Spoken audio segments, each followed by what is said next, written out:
Yo, yo, yo, yo. Welcome to the Jaime Dee Show. Woo! Live on KSHP AM 1400 and 107.1 FM on this hump day. Y'all, I made it back to Las Vegas for y'all. And when I tell y'all I'm tired, I'm tired.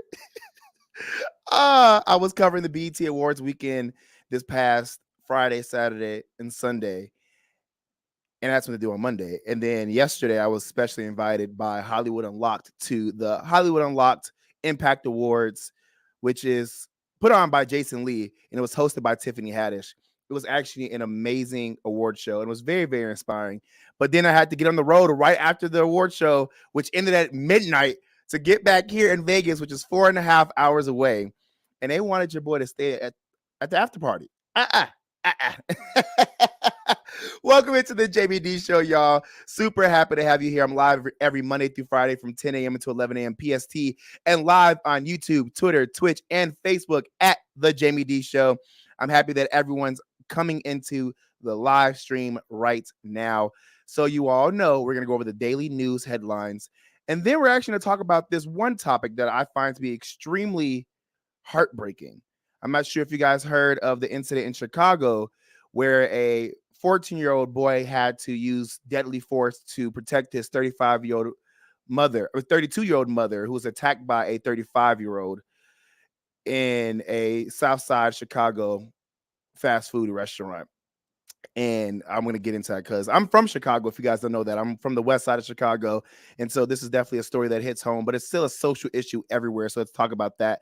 And then later, I have an amazing interview with Joy White. Yes, you heard me, Joy White, who is the CEO of Flawed Masterpiece, an attorney and reinvention strategist. She has so much she's going to talk to us about. Again, Joy White, the CEO of Flawed Masterpiece, attorney and reinvention strategist. So yes, we're gonna have a lot to get into today, and I want you guys to stick around because I will be reporting live from Essence Fest this Thursday, Friday, and upcoming Monday. Oh yeah, your boy is booked and busy. So let's get into the daily news headlines. So Chadwick Boseman, among a list of other celebrities who are receiving a star in the Hollywood Walk of Fame in 2024, as reported by the Shade Room. Congratulations to Chadwick Boseman, and may he rest in peace. Your legacy will forever live on in the minds of everybody, whether they're young boys and girls, or boys and girls my age, or boys and girls older than me. You have definitely left a huge impact on society as a whole. Now, this is a very saddening news story. Ralph Y'all, if you guys don't remember, is a 16-year-old boy who was shot in the head by the 84-year-old man for arriving at the wrong house to pick up his twin siblings. And this is the first time he speaks out, and he spoke out on Good Morning America. Take a listen.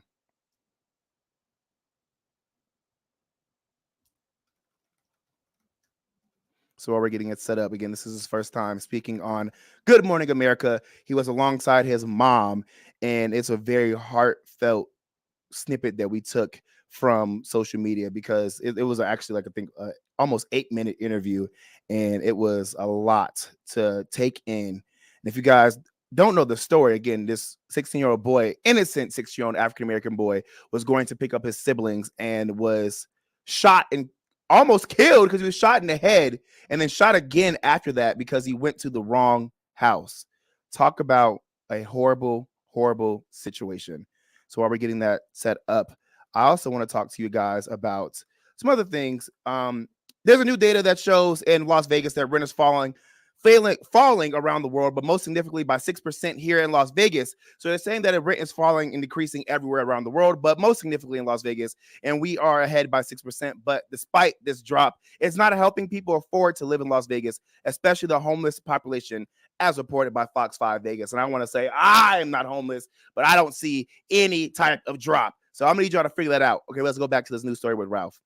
So maybe this is their house. Ralph mistakenly going to Northeast 115th Street instead of getting his siblings from Northeast 115th Terrace, 1 block away. I actually wait a long time. I'm just on the porch. So then I hear the door open. I see this old man. So what's going to happen is we're going to go to the next clip. So pretty much, long story short, he just says that he Oh, sees this old man. this must be like their grandpa. And then he pulls out his gun. And I'm like, whoa. So I like back up. He points it at me. So I kind of like brace and I turn my head. Before that, I'm thinking, there's no way he's actually going to shoot, right? The door is even open. He's going to shoot through his glass door and glass is going to get everywhere. Then it happened. And then I'm on the ground. I fall on the glass, the shattered glass. And then before I know it, I'm running away, shouting, help me, help me. He only said 5 words. Don't come here ever again. His mom. So if you guys can hear I it. was worried already that maybe he had gotten a flat tire or something. And then we got a call from a strange number, and it was the police stating that they had him. What were the doctors initially telling you, Cleo? Oh, they didn't have to tell me anything. I'm a healthcare worker. He was partially alert when we got there, but it wasn't a pleasant sight. It was. So if you all did not know about the story, again, it's a very disheartening situation. And to hear Ralph speak out for the first time saying that he just wouldn't have never thought he would get shot. And then he was actually shot in the head and was running through a neighborhood that he has never been in before, screaming, help me. That is just a very disheartening situation. And I'm glad that he's alive. I'm glad that he looks well. I'm glad that he's not paralyzed. I'm glad that he has his speech. I'm glad he didn't have to go through any type of therapy to rehabilitate him into regular life again. I'm sure he's going to need mental therapy and probably some other physical therapy, but he still seems to have his self, which is amazing and a miracle within itself. But this was just such a sad situation, and my thoughts and prayers go out to him, his family, and for all those individuals who don't see anything wrong with this. This is why we're always talking about race situations, because it ends up being a race situation. I'm gonna tell you, from a African-American man myself, I dislike talking about race situations. I dislike trying to have conversations and it turn into race. It's so irritating. But we have to, because of things like this, because so often my fellow African-American brothers and sisters are targeted for absolutely no reason. Could you imagine being that 16-year-old just picking up your siblings and being shot and almost killed? Could you imagine being the mom of the 16-year-old and having to get this call? I know her stomach dropped. And like I said, my thoughts and prayers go out to her. In other news, while being interviewed by Power 106 FM on the pink carpet of the BET Awards 2023, which was celebrating 50 years of hip hop, by the way, I was there on the media carpet. Oh yeah, y'all see that, booked and busy. Bow Wow actually said hip hop hasn't charted this year because everything sounds the same. Everything is repetitive. No one is doing anything different. And he hasn't heard anything that he says he will hear 30 years from now. And I'm not going to lie, I don't disagree with Bow Wow. I really don't. I personally believe that hip hop has evolved into a gimmick because everyone's just trying to get a social media sound. And I want to say social media because, yeah, we say TikTok, but we're trying to, it's like so often that these labels and these artists are trying to find things that are going to sound well on social media. And I'm not going to lie, social media makes songs popular, yes, but they also make them annoying and played out super, super quick. I don't know about y'all, but I hate scrolling through social media and hearing I'm a baddie, but I must be a 10, or ha, yeah, I move like back to back to back to back. My booty hole, like I'm just so tired of hearing the same songs back to back to back to back to back. It gets really, really irritating. Jay Gotti on YouTube says, I 100% agree with him. Not one lie was told. Trust me, I definitely agree. But I'm sure that there will be some songs. There have been some songs within our current time that have been very influential that I'm sure we're going to hear within the next 30 years. But I understand Bow Wow's point of view because he does come from an era where his music was not only influential, but it meant something. The lyrics actually meant something. They were actually used to relate to people's everyday lives. They were actually used to relate to the struggles of America. Nowadays, lyrics are, like you said, shoot them up, take somebody's money, get with these many people, my body parts are brown. Like, it's just so irritating. Hey, before we go to a break, we have one more story in scary Las Vegas news. A maintenance worker and 2 other innocent people were killed at Rancho Dee, Montana apartments. The suspect was said to have killed the individual with a sledgehammer and tried to flee the scene, actually going through the apartment complex leasing office, but he was caught, and his identity remains a mystery, as well as those victims, as reported by Fox 5 Vegas. I am praying for those victims, because could you imagine? Literally, like, yeah, I mean, it's better that it wasn't a gun, but still somebody trying to kill you with a sledgehammer. This man killed 3 people. We aren't sure the motive behind this, but please stay safe during these times, because there's a lot going on in Vegas. It's getting hot. People are getting irritated. People are acting irrational. So please make sure to stay safe. Hey, we're about to go to a break. However, I want you to know you're always welcome to call in at 702-221-7283. Again, call in at 702-221-7283. I want to hear your thoughts. But I'm also very grateful to have you all on the YouTube chatting live. Like I said, I'll shout you out if you guys have some influential and some good comments. Yeah, so keep commenting, keep being there, keep running up the views. You're now listening to the Jaime Dee Show live on KSHP AM 1400 and 107.1 FM, live on YouTube, Twitter, Twitch, and Facebook. I'll be right back. Don't go anywhere.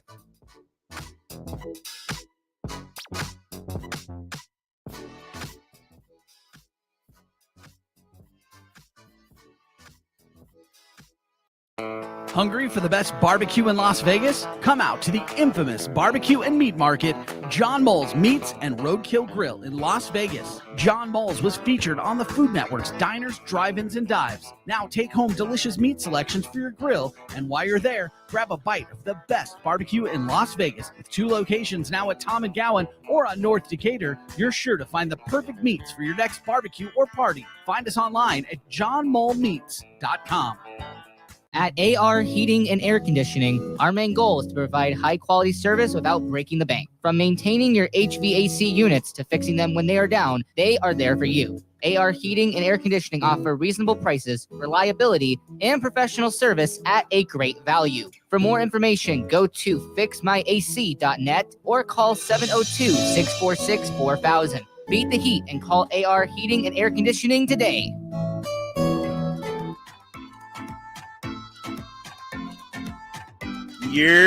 Welcome back to the Jaime Dee Show, live on KSHP AM 1400 and 107.1 FM every Monday through Friday from 10 a.m. until 11 a.m. PST. Y'all have no clue how many times I've been saying that this past weekend during the BET Awards and last night at the Hollywood Unlocked Impact Awards. I will say this, I only messed it up one time, and I said from 11 a.m. to 10 a.m., and I was like, but hey, I want you guys to call in at 702-221-7283, because we're about to get into this extremely horrific Chicago shooting. Again, the number to call in is 702-221-7283. Let's get into the story. If you're just now tuning in, I already went over the daily news headlines. I'm about to get into this deadly Chicago shooting. And next, we're going to have Joy White, who is the CEO of Flawed Masterpiece, attorney and Reinvention Strategist.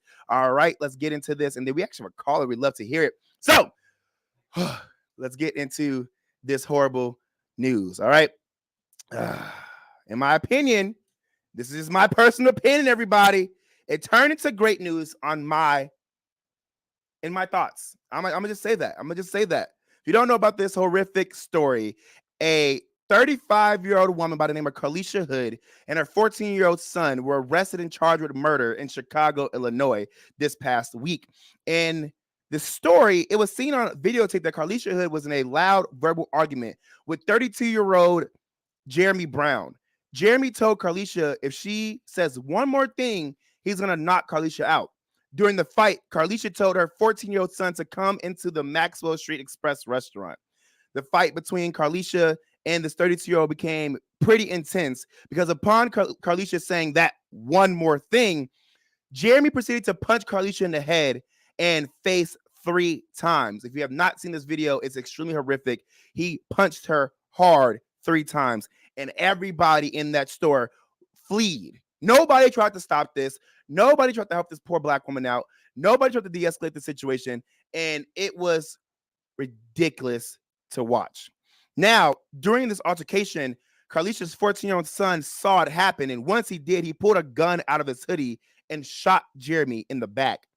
Jeremy then fled the restaurant, and the 14-year-old son and Carlisha chased him into the parking lot.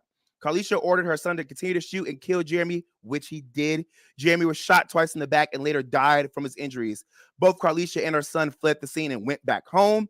They were both later arrested and charged with murder. Excuse me, I said motor. These charges, though, and this is why I personally say turned into a better story, have since been dropped as of Wednesday, June 27th. Now, Carlisha has filed a lawsuit against the city of Chicago for emotional distress over shooting arrest. She stated, I would have never imagined being brutally attacked, beaten, and arrested. This was all reported by CBS News Chicago. Now, personally, I believe that this entire situation was horrific. Just like Naturally Radiant said on YouTube, this is very disturbing, and people had the audacity to blame her. And I agree. People had the audacity to blame her. Now, hear me out, everybody. Hear me out. Let's go through this together. And we do have a caller, so I want to hear what JD has to say. Again, hopefully, JD, you're calling about this topic because this was good. Naturally Radiant does say, though, sadly, he was not chased. That was not true. However, that's what all of the news headlines are saying, and all the news outlets are saying. So naturally, you got to take that up with the news outlets because that's what they be reporting. I will say this too, though. A lot of people have been going against these news outlets and saying that they have been reporting the story wrong. Now, I'm going to tell you why it's a good outcome. It's a good outcome because so often do we see our African-American women not being protected. They are at the bottom of the totem pole of individuals who are not protected. And bravo to this 14-year-old hero who stood 10 toes down and protected his mother.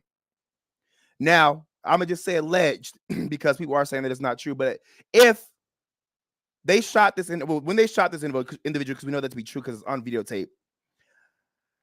And I don't want you guys to drag me, but this is my true thought process. I personally don't believe that allegedly they should have continued to go after him and continue to have shot him to death. I say that due to the fact because you are able to use deadly force to stop a deadly action from happening to yourself or to an individual who is being harmed. But I don't know. Again, if this is again alleged that they chased him out and continued to shoot him and wanted to shoot the girlfriend who was with him, I understand tensions were high. I understand emotions were everywhere. They said that the son pushed the mom out the way. Again, this part is all alleged, but I don't know. It just doesn't sit right with me. Just continuing to shoot and then continue to chase somebody. Maybe just because of me. I don't know. I don't see it in me. But things happen when you are faced with adversity. So hey, I would love for you guys to call in at 702-221-7283 to give me your thoughts. Because personally, I am so grateful that these individuals, again, Carlisha and their 14-year-old son, are out. I'm grateful that the murder charges were dropped, and I'm happy that she's suing people in power because she deserves to. And this is a horrific situation.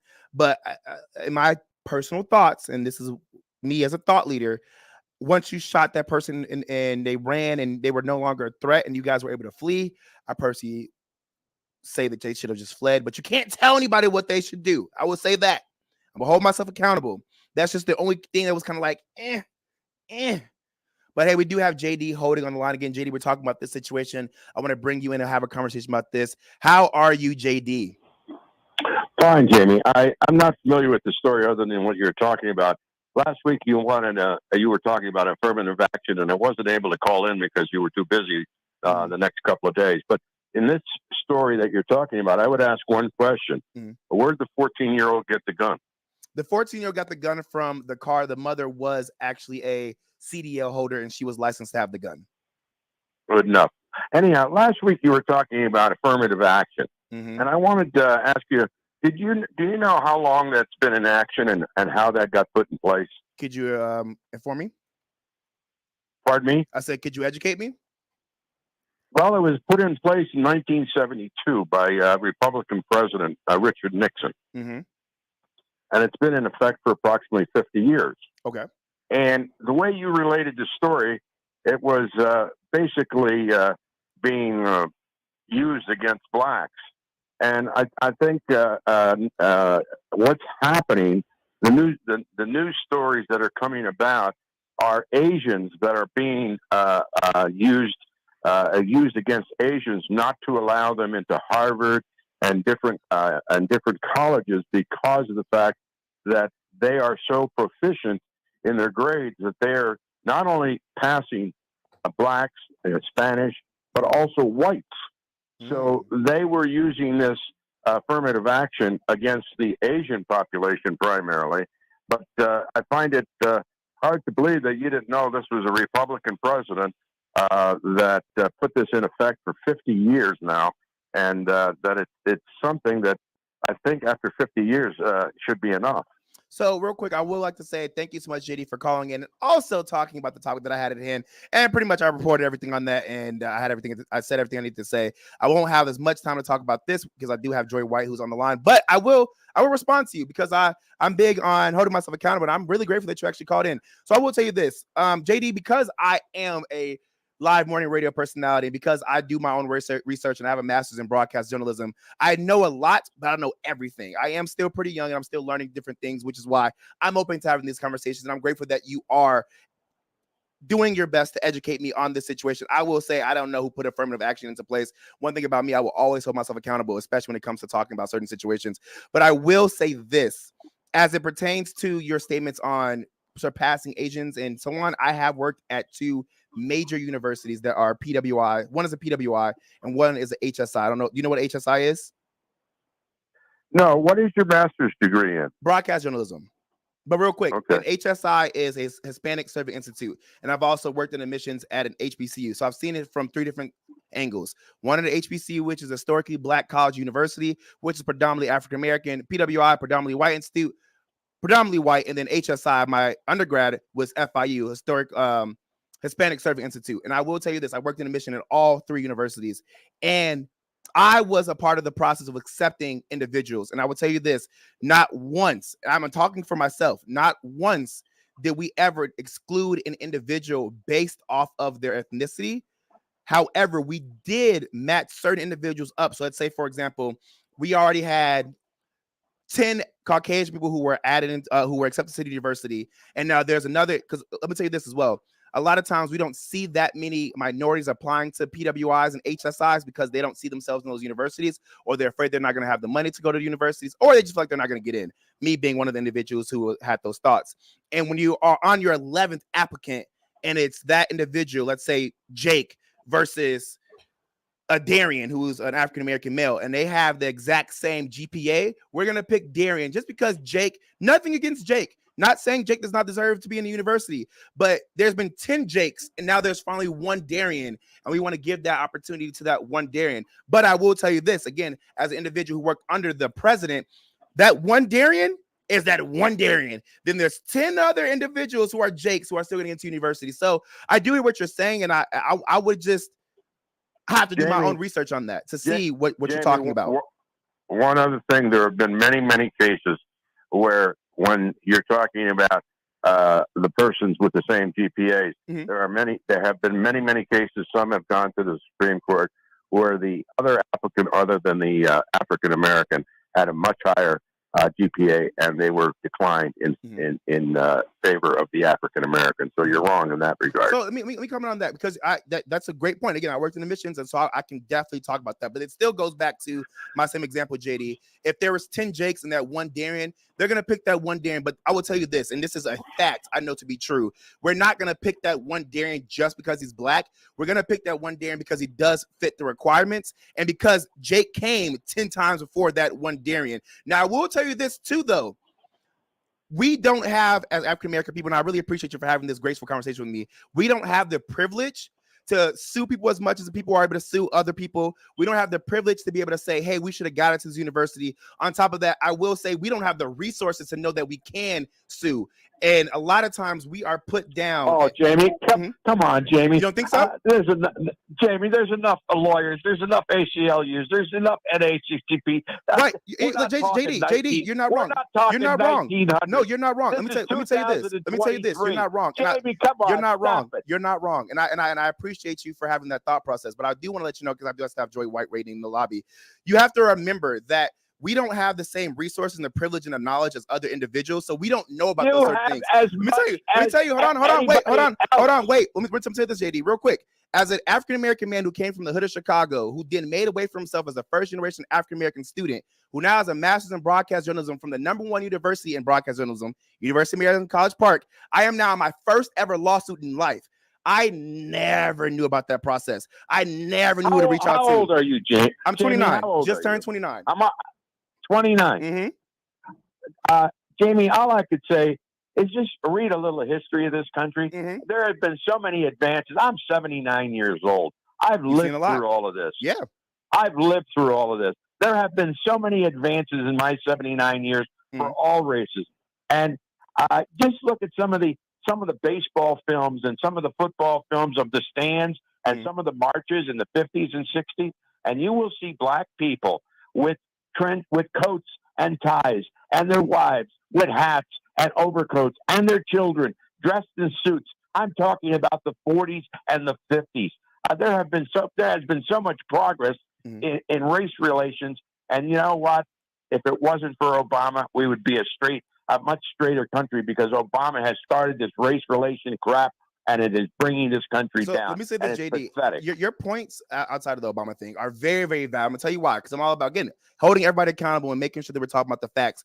You are very right. You are a more mature individual than I am. You have more experience. And I will say this, you're not wrong as pertains to time has passed, and so has freedom. Freedom has been given to people more and more. However, within that time, JD, freedom has still also been taken away from people. Resources have also been taken away from people. And even though resources, give me an example. I will. And JD, I will have to pot you down real quick, because I need you to call back. I really, really do. But I am on a really big time crunch. But I will say this, because I do have Joy White, who is the CEO of many different things, coming in. I got to give her time. Let me just say this, JD, and with all due respect, please call back, especially tomorrow, so we can have this conversation. But there's many examples where individuals do not have the exact same resource, because they don't have the money. They don't have the cell phone use. They don't have the individuals in their space who are able to educate them on how to get a lawyer, how to apply for universities and colleges that they want to go to, how to apply for grants, and so on. They may be on the table for everybody, JD, and I'm sorry I have to pot you down. They may be on the table for everybody, but the access to these resources are not the same for everybody. The privilege to be able to even know where these resources are not the same for everybody. Again, I'm 29 years old, you're in your 70s, and I respect that. Again, I'm validating what you're saying outside of the Obama point, but I want to make sure you understand this. I am a first-generation college student, and I didn't know about any of this stuff. I had to make a way for myself, and even though I am very educated and I've learned a lot about history, again, I was a news reporter for 2 years, I'm still learning things. I'm still trying to figure things out, and this is why I'm really glad to have Joy White on this call, because, again, I didn't even know how to go to get a lawyer. I didn't know how to call. Actually, I was pretty afraid to get a lawyer. I didn't know how that worked. And when I called people, I wasn't met with the same excitement. I wasn't met with the same, hey. And I've seen my Caucasian counterparts who were like, yeah, we'll help you out, and da-da-da. And I feel like I'm trying to persuade the people at the front desk just to let me talk to the lawyer. So I really want you to understand that you're not wrong as it pertains to history has moved further. We have gained a lot of resources. People are becoming more equal, but equity is not the same. Privilege is not the same. Things are not the same. And actually, real quick, Joy, I know that you're here, and I know I see that you're coming in. I'm just going to skip the commercial, because I feel like you have something you want to say on this topic. So I'm going to go ahead and allow you in. Joy, real quick, for everybody who is just not tuning in, Joy White is the CEO of Flawed Masterpiece, attorney and reinvention strategist. We're going to get into our interview, but I see that Joy really, really does want to interact on this topic. So, Joy, welcome in. Woo! Hello.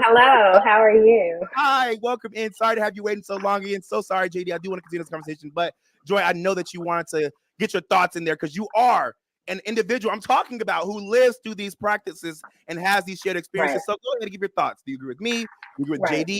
What's your thoughts?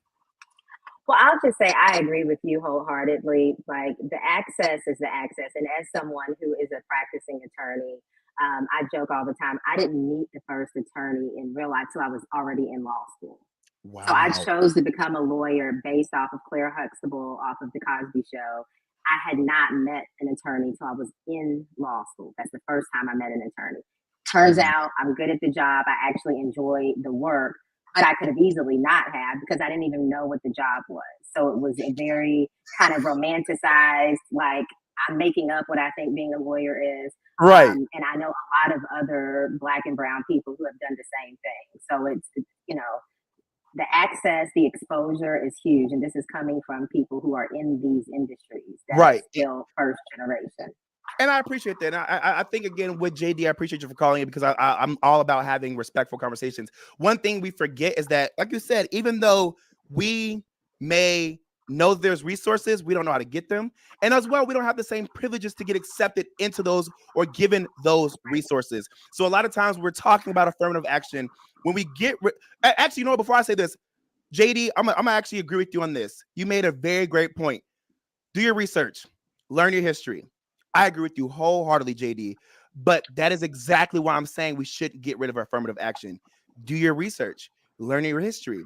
Understand how if we get rid of these practices, these rules and regulations, and these laws that are put in place to protect those who are powerless, when we get rid of those things, we're erasing history. When we get rid of books, we're erasing history. And we're not allowing individuals who were like me or who were like Joy, who were first generation undergrad students, to be able to have this information. When we get rid of these things, we don't have the space to learn, we don't have the space to grow, and we don't know what happened in the past and why we needed those rules, regulations, and laws in the first place. Well, Joy, it's such a great way to have you into the show. Welcome in. Thank you so much. You're so beautiful, friend. Look at you. Shining bright like a diamond. Yes, Rihanna. So let's get into your interview, because Joy White, you are the CEO of Flawed Masterpiece, attorney and reinvention strategist. And you're here to talk to me about your law firm, the White Legal Group, being a corporate employment attorney, being a certified transformational reinvention coach, and more. And I'll be honest, like I said, what? I've never heard about any of these resources. I have no clue what you do. And I'm like shocked that you balance this all. So let's take it piece by piece. Joy, you are an attorney. And just explain this to me. You're an attorney for your own law firm and you're an attorney for somebody else. Can you explain that to me? So currently I am an attorney only for my law firm. So the White Legal Group is my law firm. So I'm the managing partner at that firm. But I've been practicing law for a little under 20 years. And so over the course of my practice, I have worked at other law firms. I was also the general counsel at Morehouse College for 4 years. So I was the main lawyer for Morehouse College. But currently I am in my own firm, representing a specific niche of clients. Period. That's Black excellence right there. I'm gonna be real honest, Joy. For the situation I'm in, I had no clue how to find a lawyer. I had no clue how to find a lawyer who looked like me or who had the same experience as me. So it's awesome to have you on my live. Joy, explain to me, what type of law do you practice in your law firm? So I practice employment law and business law. So I'll do employment first. So employment is anything related to the employment relationship. I am trained to represent the employer. That is what I did when I worked at larger law firms. Currently, I represent the employees. So most lawyers do one or the other. I do both. Currently, I represent employees, primarily C-level executives, now doing severance negotiations, dealing with sexual harassment, discrimination. On occasion, I do take cases with individuals that may not be, C-level exec, but depending on the circumstances of their case, if it involves kind of some pretty severe sexual harassment, gender discrimination, those kind of things, I will take those cases on. Okay, Joy. Now, you made a very important comment about your cases you take, and you said sexual harassment, and you said individuals who have been discriminated against. And I want to bring this back to JD, because again, as a first generation college student who now has a master's, I have been through so much. And as an African American man, we're told often to hide our feelings. We're told often not to speak out or to seek help. And so I had to redo the social construction of reality that I was built to understand through media and through society. And now I'm in a space where I'm more open to speak out, but I know there's men who are still older than me who don't know how to speak out. Can you speak to that audience about how it's okay to reach out to people like you for help when they've been sexually harassed or discriminated against? Right. Well, I think that's the biggest issue. And I think there's some quote somewhere that's like, the only way you give up your power is by thinking you don't have any power. And I think even in situations where there is an imbalance in power, there are still things you can do, even without an attorney, but then also in terms of reaching out to attorneys. I would say without an attorney, the most important thing is to complain. So if employment relationship, even though it may feel counterintuitive, especially for people who are taught not to complain, the most important thing that you can do is actually formally complain. Go to HR, go to your manager and say, this is what's happening and this makes me uncomfortable as soon as it starts happening. Because that lays the foundation for anything that comes after that. Because as soon as it escalates and then lawyers get involved, the first question is going to be, well, did you complain? Did you give the employer the opportunity to respond to it? A lot of people don't instinctively know to do that. They're trying to deal with it themselves. They're trying to resolve it. They're trying to talk to their friends and family. But it can undermine a lawsuit later if you want to go after one. So complain immediately. The next thing is I do think people should look for people that look like them, or at least say that they do work that supports what you want. So if I'm a Black woman, I specifically now say I represent Black women, Black men, people in the LGBTQI community. Like I'm very explicit about this is who I support. I think as an employee, when you're looking for a lawyer, you should look for people that not only do the work that you're interested in or need, but also people who demonstrate some kind of interest in the specific group that you're in, because there's going to be different sensitivities that are there, and that person is letting you know, hey, I understand the complexity. It's not just about the employment relationship. It's about generational issues. It's about cultural issues. And really, you want a lawyer that understands all of those things as well as the substantive law. I appreciate you for breaking that down. You made a lot of valid points. However, I would like for you to touch on something you said, because as an attorney and as somebody who's been practicing law for under 20 years, which is freaking amazing, go you. Speak to me about how is it that you all know that individuals are afraid to speak out and they're afraid to complain. However, there's no rules, regulations, or laws put in place to protect that individual who just wasn't courageous in that space because maybe they were protecting their family, maybe they had food put on the table so they couldn't quit or they couldn't complain, or they felt like they'll be retaliated against. Why is there nothing in place that says, okay, well, you may have email proof, you may have text proof, you may have not complained, but we see that your case is valid, we're going to help you out? Well, it's funny, you know, we talked earlier about know the law, read the history. So the issue with the law is based on precedent. So it's like, it's based on what happened before. So whatever the issue is, you know, when did the courts look at this before? How did they handle this in the past? And then you look at that and then you apply it to the current situation.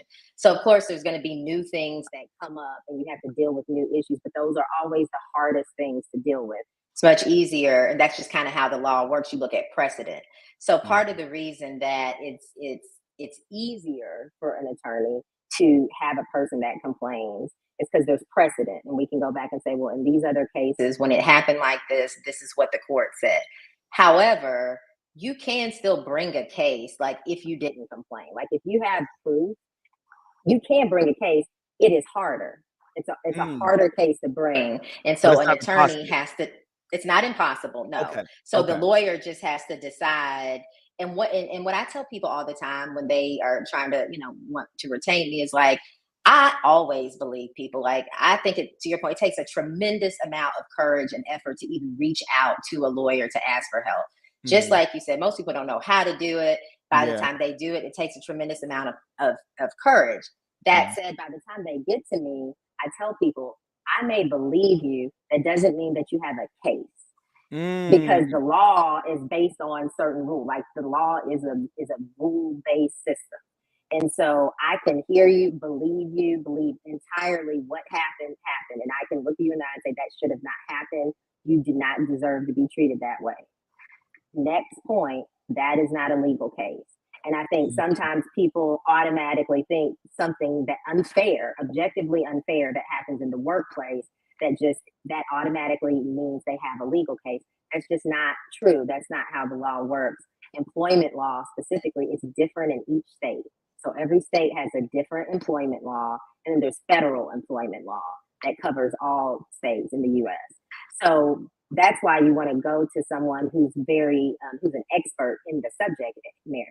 So if you want intellectual property, you want to go to somebody who does trademarks, patents.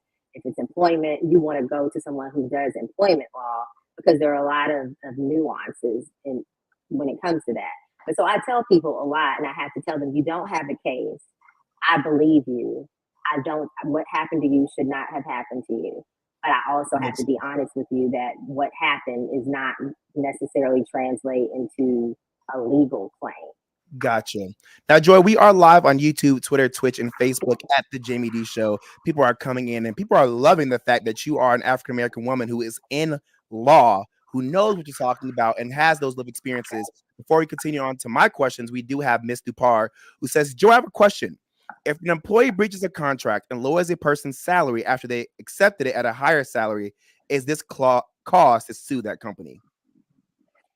Well, it's a couple of factors. It depends on what state it's in. So it depends on if that state is an at-will state or if it's a state where kind of employment contracts count. So a lot of states are at will, which means employers can kind of do whatever they want. It's just the truth. Some states are not. So I would have to know what state it is. But if the employee signs something saying this is the salary that they were supposed to receive, if they start working and that's never communicated to them. So if no one says, hey, we're changing it, you work and then you get your first paycheck and then it's something different. That's a specific situation where you started working under the expectation you'd be paid X and now something different happened. That would be a problem.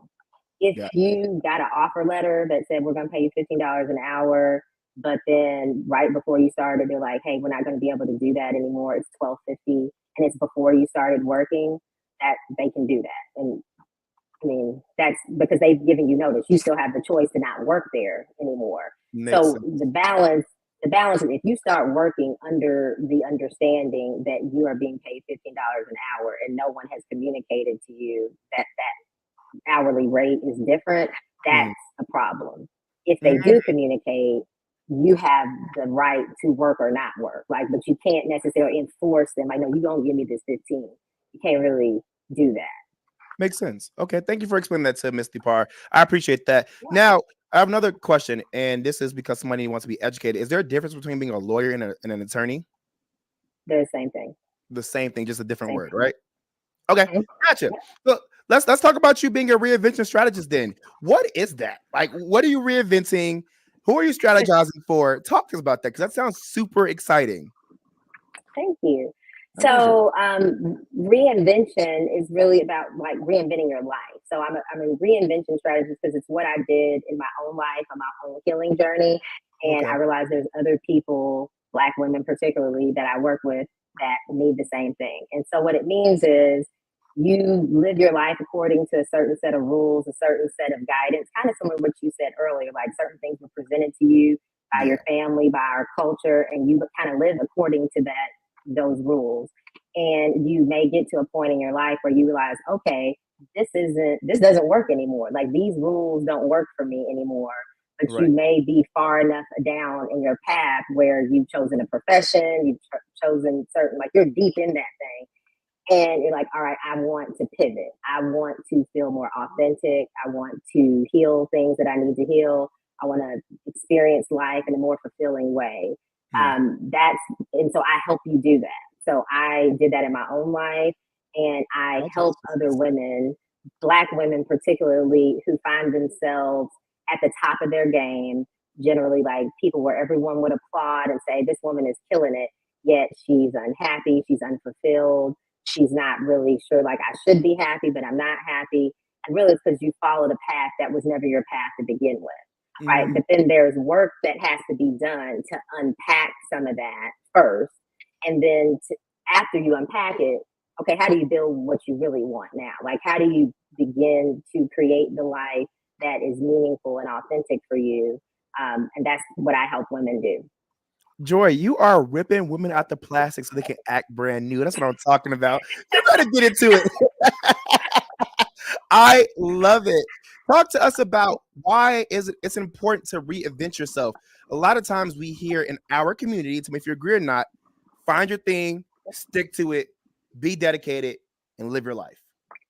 I think that's probably never true for anyone, actually. Like, because we are complex people. Like, I think human beings we're complex, particularly when you think about cultural norms. Like, There's so much that all humans are given when they're born, like your family norms or cultural norms, whatever part of the country or the world you live in.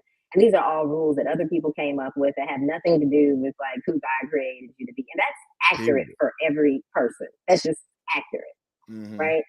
Then depending on though your culture and where you come up, sometimes there's really narrow constraints. Like you are like severely limited in your ability to like explore and expand and kind of be kind of who you're called to be. And so I think the priority in reinvention is we all are on a journey, first off. So who I was when I was 20 is not who I was at 30, is not who I was at 40, now at 43. I am actually a different person. So I think that's pause, Joy. Hold on. You said 43. Where? 43, yeah. Where? Yes, you look good. Go ahead, Fran. Sorry, I have to stop you for that. 43. Woo! Go ahead. Yes, thank you. Go ahead with your ass. I love it. Yes. That's funny. Yes. But it's like, and part of it now is like I am freer now than I have ever been.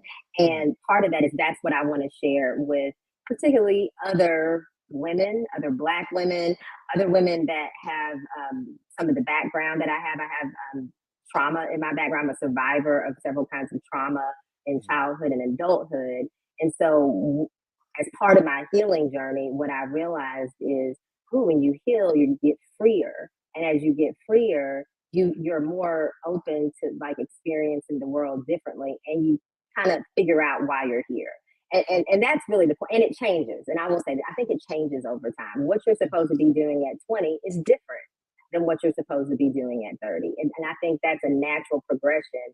And the idea that we should not evolve as people is really, I mean, I think it's not accurate for anyone, but I think some people are more willing to explore that. Part of why I do this work is I want to encourage other Black women that have backgrounds like mine to explore it, because it's not necessarily something that's been promoted in our community, especially if you've already reached a high level of success, quote unquote. It's really, it's not your first instinct to say, well, let me explore living a life that's more authentic, that may feel more good in my body and my spirit, but that may not be in alignment with what the world told me matters. That's beautiful. Joy, I'm so happy that you're able to work through your trauma. I tell people all the time, and tell me if you're agreed or not, we only have a few minutes left, but you're never specifically healed. You're always healing. And it's where you are in your healing journey that matters the most. And so I'm very proud of you, because I'm an individual who deals with trauma as well. And you have the same shared experience as me as an African-American individual, where we're told to bottle up our emotions and just figure it out. And so I'm very grateful to have an individual like you who is live on this platform, having those living experiences and being a role model for others. Joy, you have Flawed Masterpiece, you have the White Legal Group, and you have your reinvention services. How do you balance all this? That's a lot. It is a lot. And I will say that particular piece of it is still a work in progress for me. Probably one of the biggest things that I'm still working on is the ability to not overwork myself and not always feel like I need to constantly be doing. That is something I'm unlearning. Same. So even even as I've built this business, I have had to frequently modulate myself and kind of recognize how a lot of these practices were internalized. Like I internalized a lot of the need to constantly be going and be busy. And even when it's my own thing, I'm like, well, how did I get here where I'm still doing it? Like nobody's even pushing me. It's like, it's me. Right. So to answer the question, a lot of the work that I've been doing is trying to get really clear on what are the one or two things that I want to do in each of those categories. I am multi-passionate. And so I do like practicing law and coaching and selling products, but what is the simpler way to do that doesn't stretch me so far, but still has the impact on the people that I want to have? So that I'm still working on, actually. Well, Joy, I'm rooting for you. I'm sure you're going to figure it out, because one thing I know is that when you get more responsibilities, more money, you get more responsibilities. But hey, I will say this, if you agree or not, these are things we prayed for. So at least we're in these positions and not where we were before. Because that's you have to remember it. Right, because this is actually, I've been working for this role for 8 years now. This is my 4th week as a live morning radio talk show host. So, clap it up. Congratulations. Thank you. Congratulations. Within these 4 weeks, I'm just like, how did I get here? Why is it so much work to do? You think so? Right. Right, because there's this push now for everybody to be entrepreneurs, and technically radio personalities are entrepreneurs, and you're like, yeah, I don't gotta work for nobody. And yeah, I run my own business. And then you realize, oh my God, I'm working for everybody. Oh my God, there is no clock in or clock out. Oh my God, I'm even on vacation working. What is life? Look, I done took off my damn headphones. Right, exactly. Headphones falling off. Look, headphones ripping me out the plastic. But yes, Joy. Right. Yeah, It was an absolute pleasure to have you on the show. I want to have you back because there's so many more questions I have to ask you because you just have so much knowledge to express and to share. Before we let you go, Joy, let our followers know, because there's a lot of them on YouTube right now commenting about you. How can they find you, get your services, and support you? Awesome. So thank you so much for having me. And on Instagram, I'm at Joy White. So it's my name, just at Joy White. And then all my other handles are Flawed Masterpiece by Joy. So that's going to be Facebook, Twitter, TikTok. So I'm pretty much on all the channels, and it's Flawed Masterpiece by Joy is the handle everywhere except for Instagram. Instagram is at Joy White. My website is joywhite.me.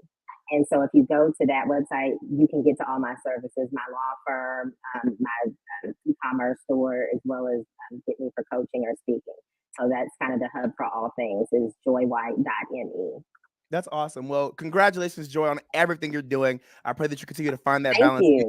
Everything. My pleasure. Come back onto the Jaime Dee Show. You have a great rest of your day, okay? I'm sure I'm going to see you again soon, all right? Okay, thank you. You're welcome. Right. Have a good day, Joy. Bye-bye. Bye-bye.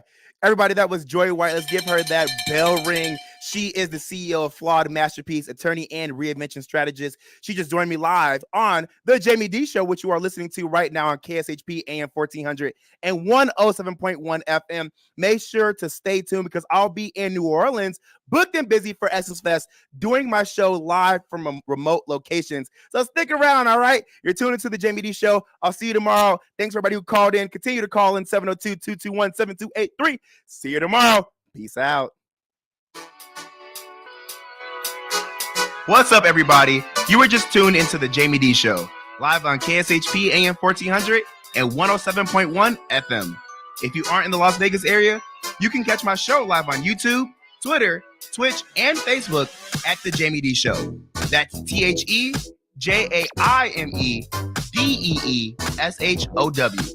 If you want to advertise your business on my show, email us at info@jamiedee.com. Thank you all so much for your support. See you tomorrow.